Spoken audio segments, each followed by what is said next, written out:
City centre show में आपका स्वागत है। मुंबई से मैं हूं पूजा भारद्वाज और इस वक्त मैं मुंबई के वर्ली इलाके में मौजूद हूं। ये सुखदा अपार्टमेंट है और यहां पे महाराष्ट्र के पूर्व गृह मंत्री अनिल देशमुख रहते हैं, उनका घर है। और यहां पर आज करीब 12 घंटे तक ईडी यानी कि प्रवर्तन निदेशालय के अधिकारी अंदर मौजूद रहे, छापेमारी चलती रही, तलाशी चलती रही। मुंबई के साथ साथ नागपुर के अनिल देशमुख के घर पे भी छापेमारी चलती रही। 100 करोड़ की वसूली के आरोप में किस तरह से अनिल देशमुख के खिलाफ आज ये पूरी कार्रवाई हुई है, इस पर विस्तार से आपको आगे रिपोर्ट दिखाएंगे। शुरुआत कर रहे हैं शो की उत्तर प्रदेश की खबर के साथ। उत्तर प्रदेश के बरेली में एक बैंक में सिक्योरिटी गार्ड ने एक ग्राहक को मास्क न पहनने पर विवाद के बाद गोली मार दी। सिक्योरिटी गार्ड को गिरफ्तार कर लिया गया, ग्राहक को अस्पताल में भर्ती कराया गया है। ग्राहक की पत्नी ने कहा कि सिक्योरिटी गार्ड ने उसके पति से कहा कि उसके सीने में वो गोली मारना चाहता था, लेकिन गनीमत रही कि पैर में गोली मारी। कमाल खान की रिपोर्ट देखिए। बैंक ऑफ बड़ौदा के कस्टमर राजेश राठौर गोली खा के फर्श पे गिरे पड़े हैं। खबर सुन के मौके पे पहुंची उनकी पत्नी गार्ड से उलझती रही।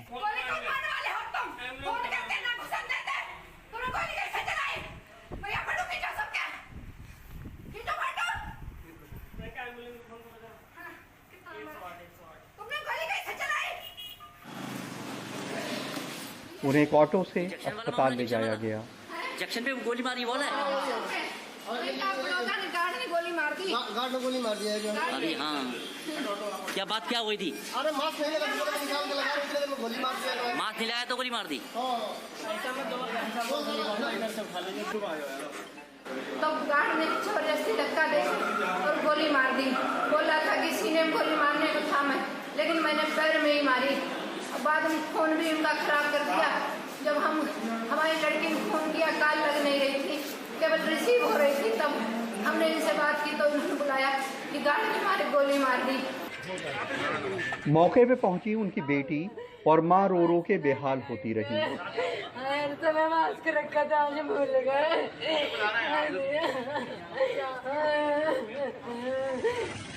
जल्द ही बड़ी तादाद में पुलिस बैंक पहुंच गई, जिसने वहां मौजूद स्टाफ और चश्मदीदों से पूछताछ शुरू कर दी। फॉरेंसिक टीम ने फर्श पे बिखरे खून के नमूने फर्श तोड़ के इकट्ठा किए। पुलिस गार्ड को गिरफ्तार कर ले गई। पुलिस से उसने कहा कि गोली गलती से चल गई।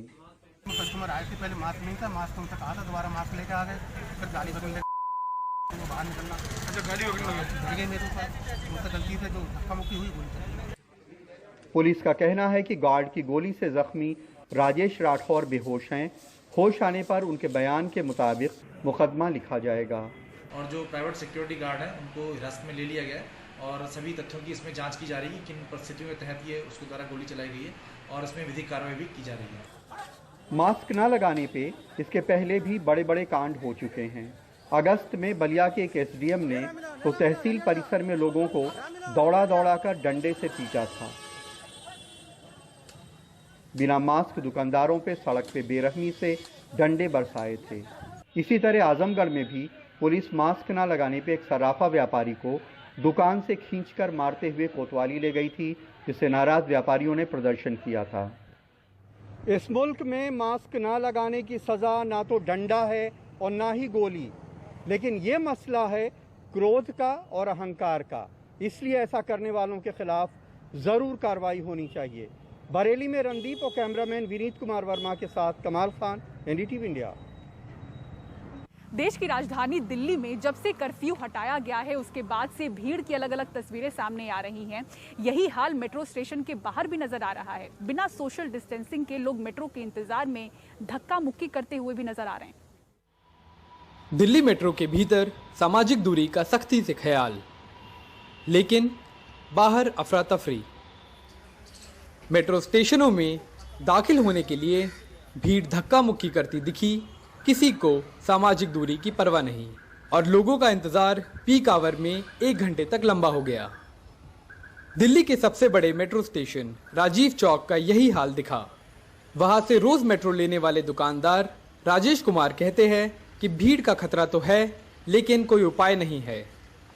अब यहाँ पर आप देख लीजिए, किसी में भी सोशल डिस्टेंसिंग है नहीं। मेरे बगल में देख लीजिए, लिफ्ट पास करें, सब एक दूसरे चिपके हुए। गवर्नमेंट तो कदम उठा रही है, बट हम लोग को भी थोड़ा समझना चाहिए। लेट हो रहे हैं, वो हो रहा है, बट देश जिस हिसाब से भी निकला है ना, उस स्थिति से सही है, बट प्रॉब्लम तो है। जितना भी गार्ड वगैरह जो भर्ती करें उसे सिविल डिफेंस वाले, एटलीस्ट 2 वो भी लगा दें और एक हाथ में खड़ा करें, तब भी बेहतर है। वकील रुचि कहती है कि मेट्रो स्टेशन पर समय की बर्बादी का मतलब परिवार के साथ मिलने वाले समय में कटौती है। Half an hour to 45 minutes अगर ये मूव ऑन होता रहे तो रश निकल जाता है।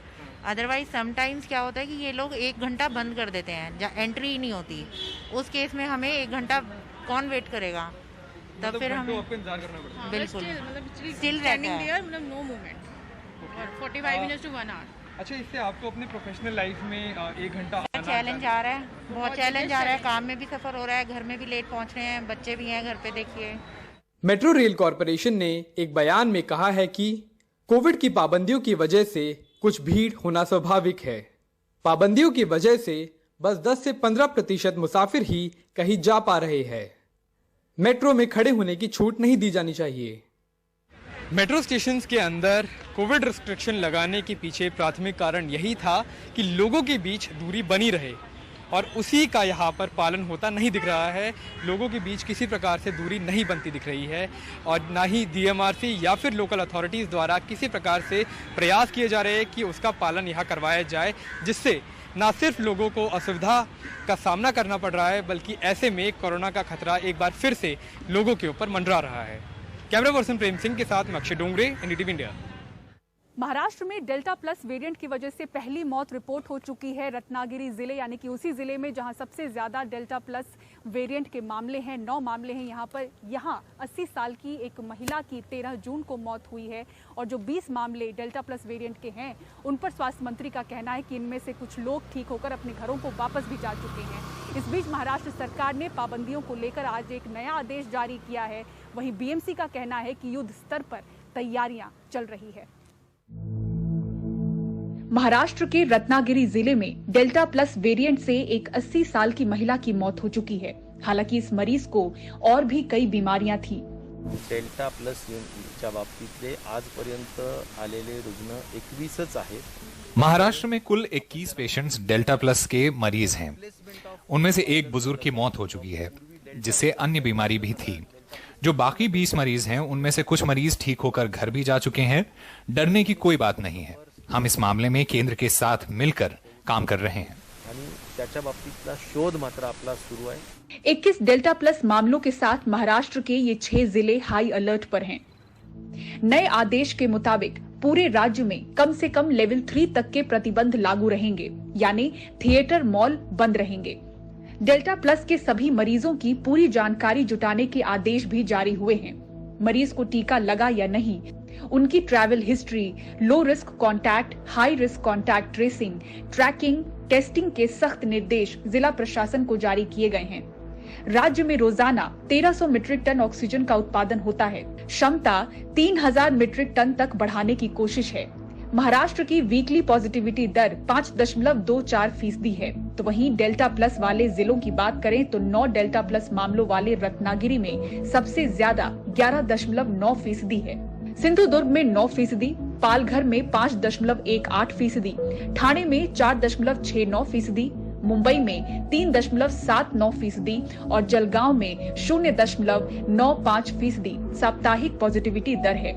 ट्रैवल हिस्ट्री पासून तर त्याचं ये हमारे लिए जानना बेहद जरूरी है कि क्या डेल्टा प्लस के इन मरीजों को दोबारा संक्रमण हुआ था, क्या इन्हें टीका दिया गया था, क्या टीके के बाद इन्हें डेल्टा प्लस वेरिएंट से संक्रमण हुआ। ये स्टडी अभी की जानी है। ICSR और NIV के साथ मिलकर ये समझने की कोशिश कर रहे हैं कि ये वेरिएंट पूरे महाराष्ट्र में फैला है। ये जानने के लिए हम हर जिले से 100 सैंपल्स इकट्ठा कर रहे हैं। और इनके जो लक्षण है, ऐसे कोई हमको एनेक्डोटल एविडेंस अगर देखा जाए तो ऐसे कोई अलग लक्षण नहीं दिख रहे जो कि डेल्टा वेरिएंट से बहुत अलग डिफरेंस है। और इसके बारे में हमको और अभी थोड़ा बहुत जानकारी लेना बहुत जरूरी है, और थोड़े बहुत जीनोम सीक्वेंसिंग के रिपोर्ट जब भी हमारे पास आएंगे और हमारे पेशेंट्स के बारे में पता चलेगा, अगर है तो कोई और पेशेंट्स, तो हम इसके जो है पूरी तरह से स्टडी करके एक साइजेबल सैंपल से हम बता पाएंगे कि कुछ इसमें डिफरेंसेस है या नहीं। मुंबई में डेल्टा वेरिएंट के 2 मामले रिपोर्ट हुए हैं। BMC टास्क फोर्स का कहना है कि तीसरी लहर को लेकर तैयारी युद्ध स्तर पर कर ली गई है। पीडियाट्रिक टास्क फोर्स ऑलरेडी बना दी गई है। प्लस पीडियाट्रिक जंबो सेंटर बनाने का काम शुरू हो चुका है। पीडियाट्रिक जंबो सेंटर में जहाँ बच्चे रहेंगे, बच्चे अकेले नहीं रह सकते, तो उनके पास में मदर्स को रहने के लिए एक मदर या फादर जो भी रहना चाहे उनके लिए अलग से क्यूबिकल भी बना दिया गया है। तो तैयारियां हर तरह से हो गई है। मेडिसिन सारी अवेलेबल करवा दी गई है, मेडिसिन पहले से अवेलेबल है। ऑक्सीजन की कमी नहीं रहे उसके लिए अलग से टास्क फोर्स बनाई गई है, वो ऑक्सीजन पे काम कर रही है। तैयारी हर तरह से शुरू हो चुकी है। तैयारी तो पूरी है, पर सबसे अहम है डेल्टा प्लस पॉजिटिविटी मरीजों से जुड़ी टीके और संक्रमण की पूरी जानकारी या अध्ययन साझा हो, ताकि नए वेरिएंट को और सही ढंग से समझा जा सके। मुंबई से पूजा भारद्वाज, एनडीटीवी इंडिया। महाराष्ट्र के पूर्व गृह मंत्री अनिल देशमुख पर 100 करोड़ की वसूली के आरोप के बाद आज ईडी की कार्रवाई हुई है। उनके इस मुंबई स्थित घर सुखदा अपार्टमेंट में ईडी ने प्रवर्तन निदेशालय के अधिकारियों ने करीब 12 घंटे तक अंदर तलाशी ली, छापेमारी की और यहां के साथ साथ नागपुर में भी ये कार्रवाई हुई है। जब 12 घंटे की ये कार्रवाई हुई उसके बाद अनिल देशमुख खुद मीडिया से मुखातिब हुए। क्या कुछ कहा सोहित मिश्रा की इस रिपोर्ट में देखिए। कथित मनी लॉन्ड्रिंग मामले की जांच कर रही ईडी ने शुक्रवार सुबह 8 बजे के करीब महाराष्ट्र के पूर्व गृह मंत्री अनिल देशमुख के नागपुर और मुंबई स्थित घरों पर छापेमारी की। उनके साथ सीआरपीएफ के जवान भी थे। ईडी पूर्व पुलिस कमिश्नर परमवीर सिंह के इस आरोप की जांच कर रही है कि अनिल देशमुख ने सचिन वजे से 100 करोड़ रुपयों की वसूली के लिए कहा था। नागपुर में जहां एनसीपी के कार्यकर्ताओं ने इसके खिलाफ नारेबाजी की, तो वहीं महाविकास आघाड़ी के नेताओं ने इसे राजनीति से प्रेरित बताया।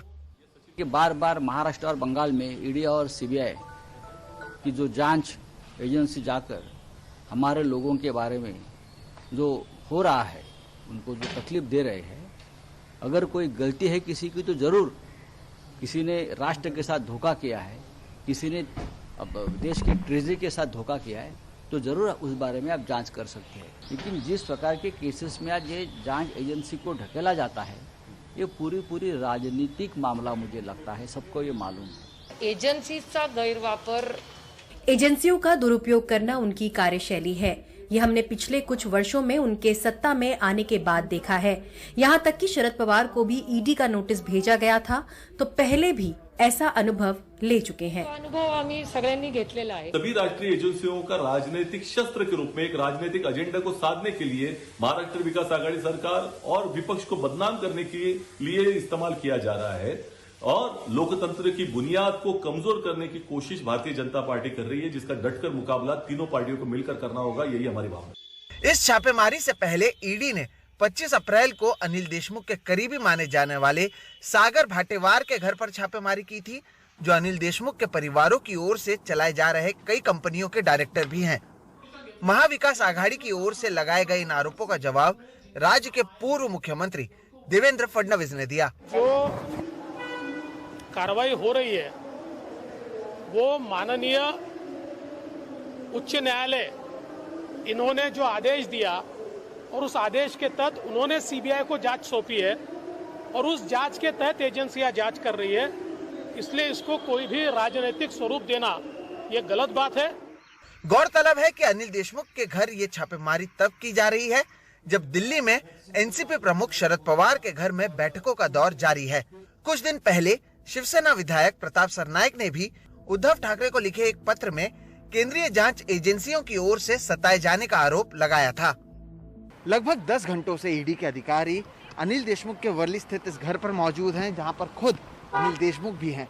इसके अलावा अनिल देशमुख के पर्सनल सेक्रेटरी संजीव पलांडे को ईडी के अधिकारी अपने साथ ईडी दफ्तर ले जाए गए हैं। इससे यह समझा जा सकता है कि आने वाले समय में अनिल देशमुख की मुसीबतें और बढ़ सकती हैं। मुंबई से कैमरा पर्सन अशोक महाडिक के साथ सोहित मिश्रा, एनडीटीवी इंडिया।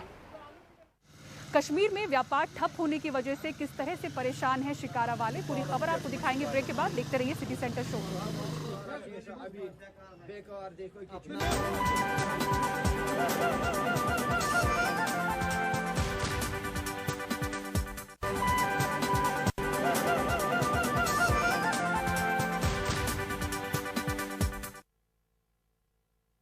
पाँच अगस्त 2019 के बाद से कश्मीर में कारोबार पर भारी असर पड़ा है। पहले अनुच्छेद 370 हटने के बाद लगी पाबंदियां और फिर कोरोना संकट की वजह से पर्यटन उद्योग बुरी तरह से चरमरा उठा है।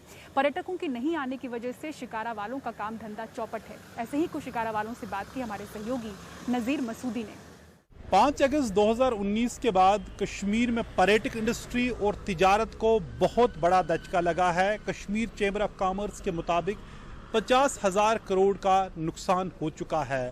पहले कर्फ्यू और लॉकडाउन की वजह से, इंटरनेट पे बंदिशों की वजह से, उसके बाद जो कसर बाकी रखी थी कोरोना लॉकडाउन की वजह से लगा है। ये देखिए यहाँ जो शिकारे हैं पिछले 2 साल से ये कमाते नहीं हैं। कभी अगर टूरिस्ट आए तो आए, वरना बिल्कुल बेकार बैठे हैं। ये सभी लोग, इनका अयाल कैसे पल रहा है, कैसे ये मैनेज कर रहे हैं, सब आप बताइए कि इतनी बड़ी मुश्किलात जब यहाँ से पर्यटकों को बताया गया 2 अगस्त को आप यहाँ से चले जाओ, तो तब से कैसे आप मैनेज करते हैं? हालात बदतरीन से बदतरीन होते जा रहे हैं जी। कर्जा चढ़ रहा है जी। काम तो आपको पता ही है कुछ नहीं। ये पिछले आप 2 साल से, मैं 3 साल से बोल रहा हूँ, जब से दफा 370 टूटा है तब से लेके अब तक हालात बिल्कुल बदतरीन से बदतरीन होते जा रहे हैं।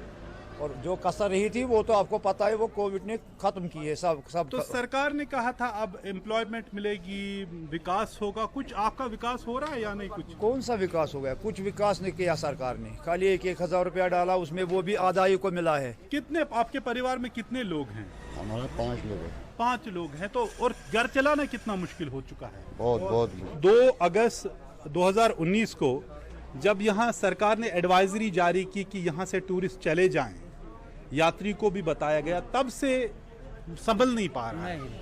तब से कुछ यहाँ पे कुछ नहीं हुआ है। विंटर में कुछ टूरिस्ट आए थे ना? विंटर में आए थे। विंटर में आए थे टूरिस्ट, विंटर में आए थे टूरिस्ट, आने लगे थे मार्च में आए, फरवरी में आए। लेकिन जो उसके बाद कोविड का मसला हुआ, उसने तो सब ठप कर दिया है। तो आज जो कर्फ्यू, लॉकडाउन और इंटरनेट की बंदिशों ने कितना बहुत असर डाला। इंटरनेट के बंदिशों ने, कोई इंटरनेट पे बुकिंग करता था, पता होता था किधर में कितना कमरा मिलेगा टूरिस्ट को भी। और जब टूरिस्ट वहाँ से अभी आते हैं, जब इंटरनेट बंद हुआ है, जब टूरिस्ट आते हैं उनको मजबूरन यहाँ ज़्यादा पैसा देना पड़ता है क्योंकि इंटरनेट में सहूलियत नहीं है। जो कहते थे कि धारा 370 यहाँ की विकास में एक आड़े आ रहा है, उसको भी हटाया, स्टेट को भी खत्म किया, लेकिन विकास कहीं नहीं आया। इन लोगों के जो चूल्हे नहीं जल रहे हैं क्योंकि इनके जब पर्यटक नहीं आए, इनका काम नहीं चला। यहाँ यह ट्रेड की हालत है, एजुकेशन की ये हालत है। स्कूल बंद है पिछले 2 साल से, बच्चे स्कूल नहीं गए। और सबसे बड़ी महरूमी उनकी ये है कि वो ऑनलाइन क्लासेस भी इस फरवरी तक नहीं ले पाए क्योंकि 4G 4G जो है वो फरवरी से रेस्टोर किया गया जम्मू कश्मीर में 555 दिन के बाद। तो कुल मिला के ये मुसीबतों का दौर रहा। 5 अगस्त के बाद यहाँ कश्मीर में विकास का प्रोपेगेंडा हुआ, ज़मीन पे विकास कहीं नहीं दिखाया दिया। और ये जो शिकारा हैं ये इसके गवाह हैं, और इसका खमियाजा जो है ये शिकारा वाले और उनके परिवार भुगते हैं। और मुंबई के वर्ली स्थित महाराष्ट्र के पूर्व गृह मंत्री के घर सुखदा अपार्टमेंट से सिटी सेंटर की पूरी टीम को दीजिए इजाजत। खबरों के लिए देखते रहें NDTV इंडिया। नमस्कार।